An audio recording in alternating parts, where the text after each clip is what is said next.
Skinwalkers need friends too. North Canada would get so cold that it was almost impossible for cars to function. So my family became very skilled hunters. We would have hearty meals with deer or rabbit every night. And we learned to grow vegetables indoors for a little bit of freshness in our Viking-like diet. I was around 15 when I first started to hunt alone. And when I was 18, this happened. It was early in the morning and I was tracking rabbits. I had found a nice spot near a rabbit den and bundled up gun raised, ready to shoot. Something felt off though. It took a minute before I realized the forest was dead silent. No coyotes howling, no wind, nothing. It was as if all the creatures in the wild disappeared.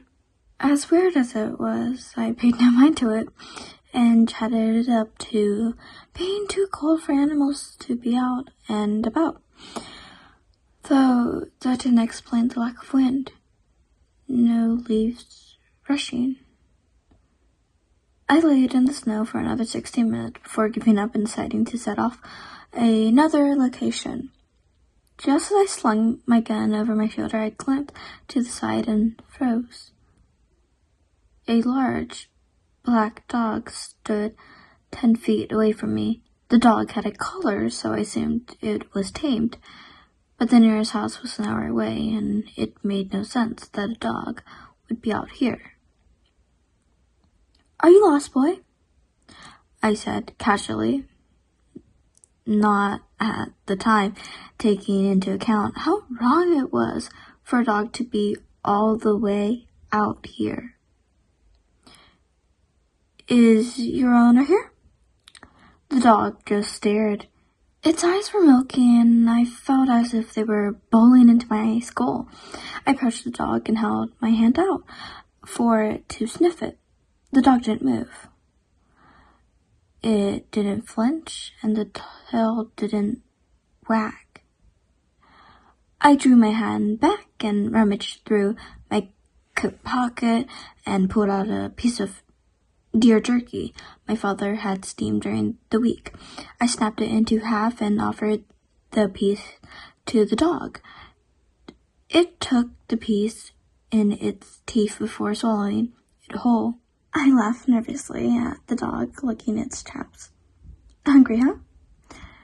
What are you doing out here?" I kneeled down and stroked the dog's head. Its coat was freezing, like the dog had frostbite or fell in a river about somehow. It felt wet.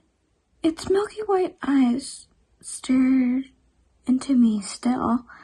At the time, I assumed it was cataracts.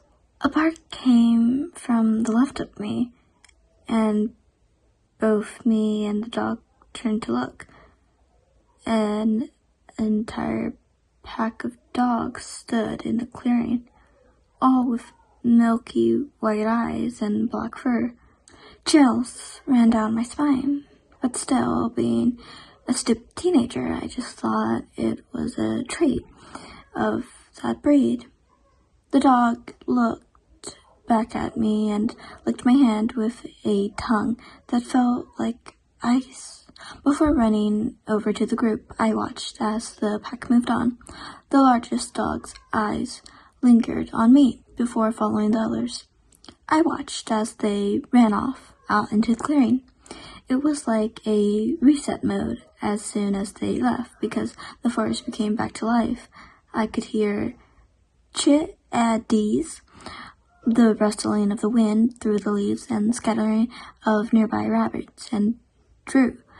I shot 3 rabbits and headed home, still curious about the dogs.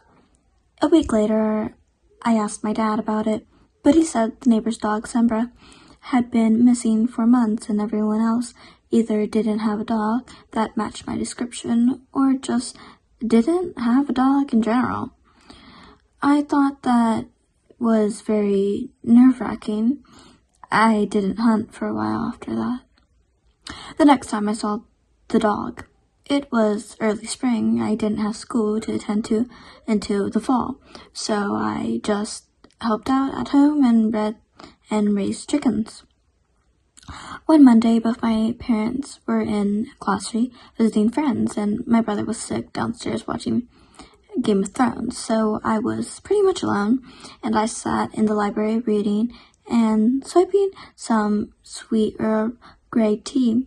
The rain was in full-out downpour, so the chores I could carry out were mainly indoors and quick to complete. Scattering came at the door, causing the hairs on my neck to stand up. We didn't own any animals that could scratch. Scared and curious, I grabbed a knife from the kitchen and opened the door. The black dog stood there, its familiar milky eyes staring into my soul. I jumped at the surprise at first, but quickly smiled at the thought that the dog came all the way from the woods to my house. "Hey, buddy," I said, bending down and petting its frosty skin. "How did you find me?" "It was the lavender, wasn't it?" I joked, referring to the essential oils I always had on my hunting gloves and wrists. I could have been mistaken, but I swore the dog nodded its head slightly. "Where are your friends?" I asked. My brother loved dogs. We could all play a game of ultimate freebies. The dog blinked up at me in an almost amused manner. It nudged my arm with its cold nose. "Do you want jerky, buddy?" I said. The dog blinked. "All right then, wait here." I walked to the pantry, grabbed a bag of jerky before returning to the dog. I once again snapped a piece of jerky in half and gave the half to the dog. It swallowed it whole, like it did the first time, and just sort of wandered back into the tree line. I laughed to myself, and the rest of the day went normally. I woke up at night with fear in my chest. It felt as if I was being watched. Slowly I sat up and peeking through the curtains, my breath hitched. A woman staring back at me. She stood in the tree line, completely naked. She looked Native American, but with milky white skin that almost glowed in the moonlight. Her black hair was two long braids.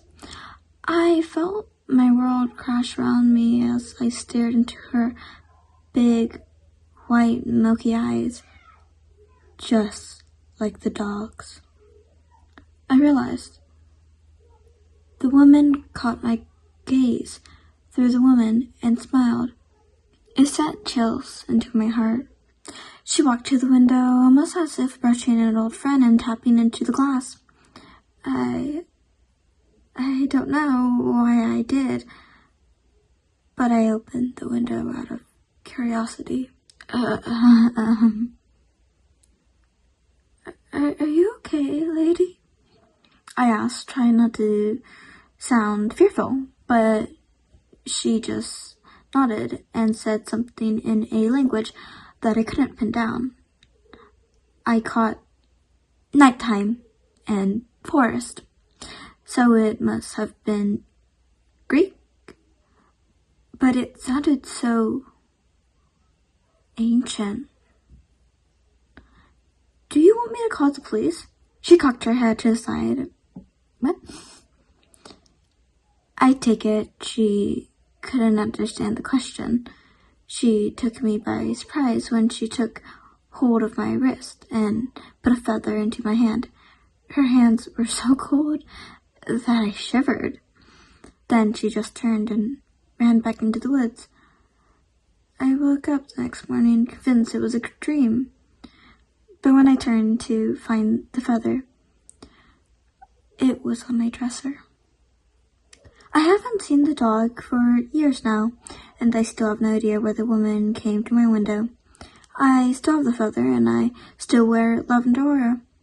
I don't know why the woman and the dog had the same eyes, But after doing some research, I learned about Skinwalkers, and I feel that that is what I had encountered.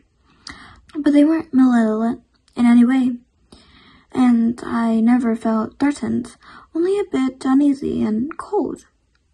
I don't know if this is related in any way, but I often find little quote-unquote presents, end of quote, on my wall silts, like rabbit skin, and my parents are curious why dead owls keep appearing on the porch.